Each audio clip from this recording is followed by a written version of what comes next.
रविवार का वह भोज। जब कलाम बीएससी प्रथम वर्ष के छात्र थे तब उन्हें कॉलेज की शाकाहारी मेस का सचिव बना दिया गया। कलाम ने मेस में बनने वाले शाकाहारी व्यंजनों में काफ़ी परिवर्तन किए। ये परिवर्तन छात्रों को बहुत पसंद आए। एक जैसे व्यंजनों से उब चुके छात्रों को जब नए नए स्वाद चखने को मिले तो सब कलाम की तारीफ करने लगे।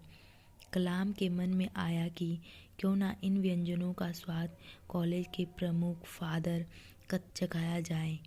उन्होंने फादर कलाथील को एक इतवार को दोपहर के भोजन पर आमंत्रित कर लिया।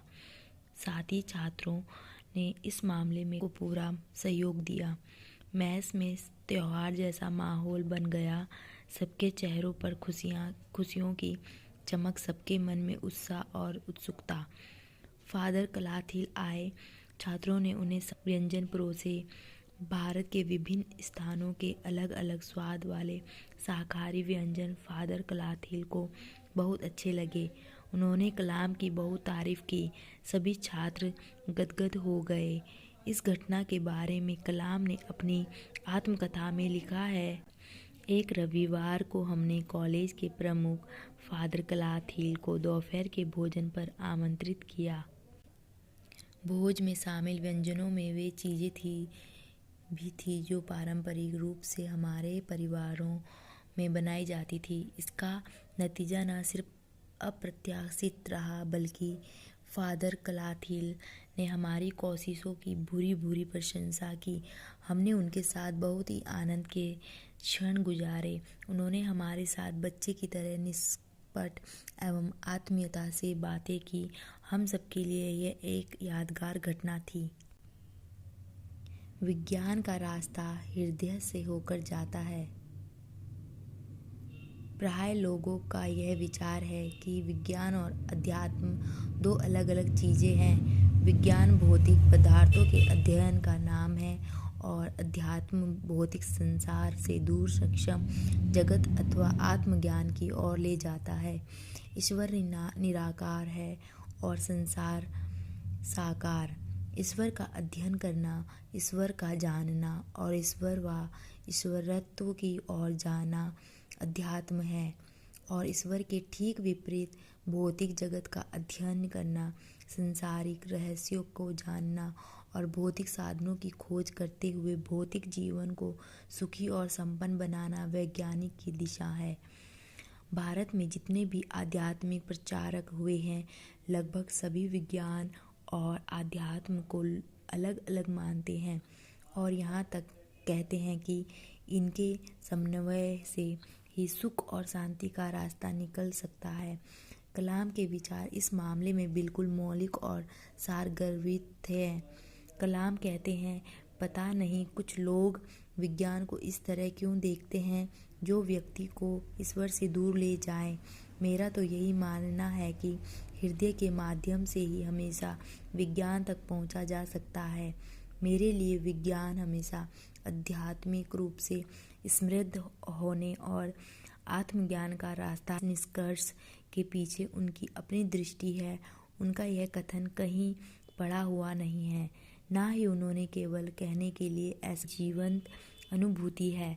कलाम का जन्म एक ऐसे परिवार में हुआ जो अध्यात्म में निष्ठा रखता था। एक ऐसे स्थान पर हुआ जो आध्यात्मिक तरंगे, स्पिरिचुअल वाइब्रेशंस से ओतप्रोत था। वे विज्ञान के छात्र बने। उन्होंने विज्ञान का अध्ययन किया और अनेक ऐसे रहस्यों तक पहुँचे जिन्हें दुनिया के लोग नहीं जान पाए थे।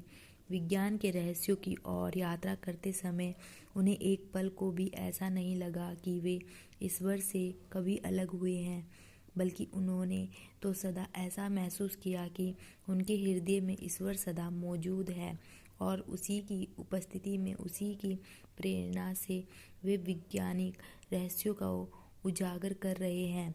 अपने सभी शोध कार्यों में, प्रयोगशाला के सभी प्रयोगों में ईश्वर सदैव साक्षी रहा है। यह ईश्वरीय ऊर्जा ही है जिसने उन्हें कभी थकने नहीं दिया, कभी रुकने नहीं दिया। वे जिस यात्रा पर चले थे, एक के बाद एक उपलब्धि प्राप्त करते हुए उस पर अब भी चले जा रहे हैं, बिना जीवन संगिनी के, बिल्कुल अकेले में उसी से प्रेरित और आप्लावित है। उनकी इतनी बड़ी कामयाबी का राज भी शायद वह अनंत सत्ता ही है।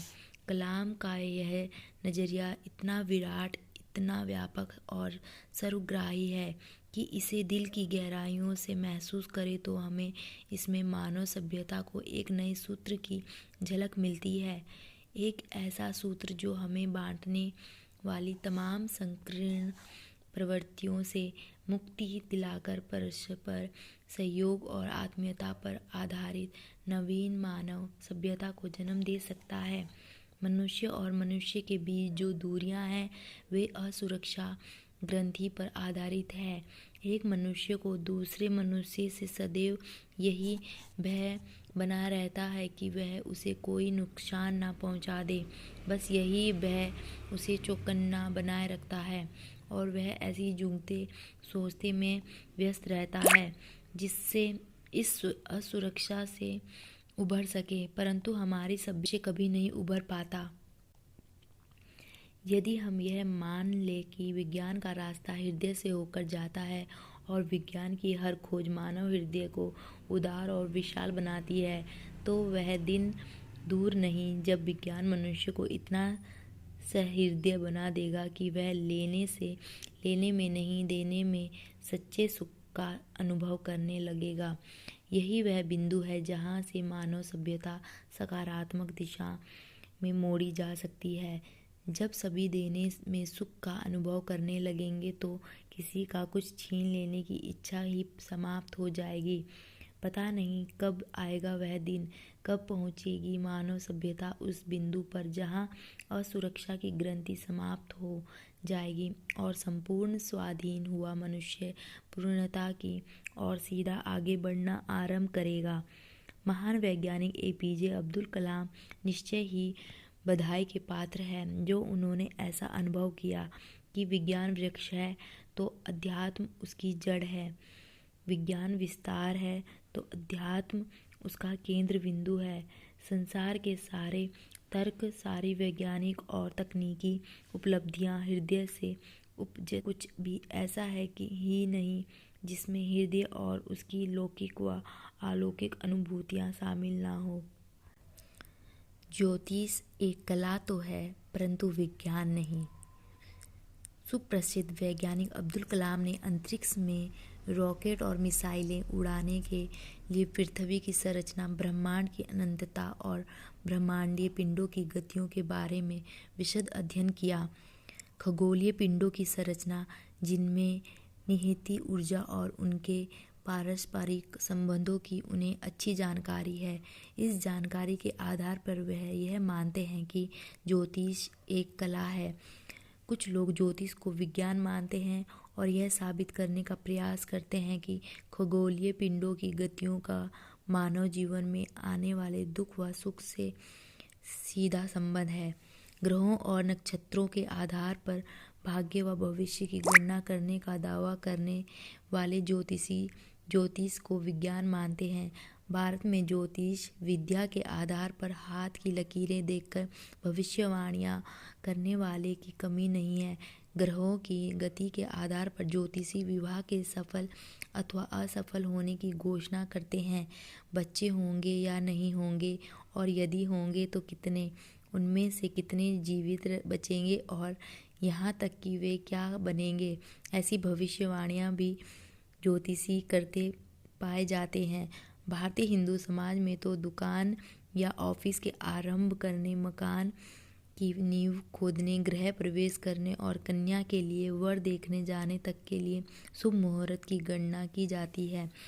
यह शुभ मुहूर्त ग्रह और नक्षत्रों की स्थिति व गति के आधार पर तय की जाते हैं।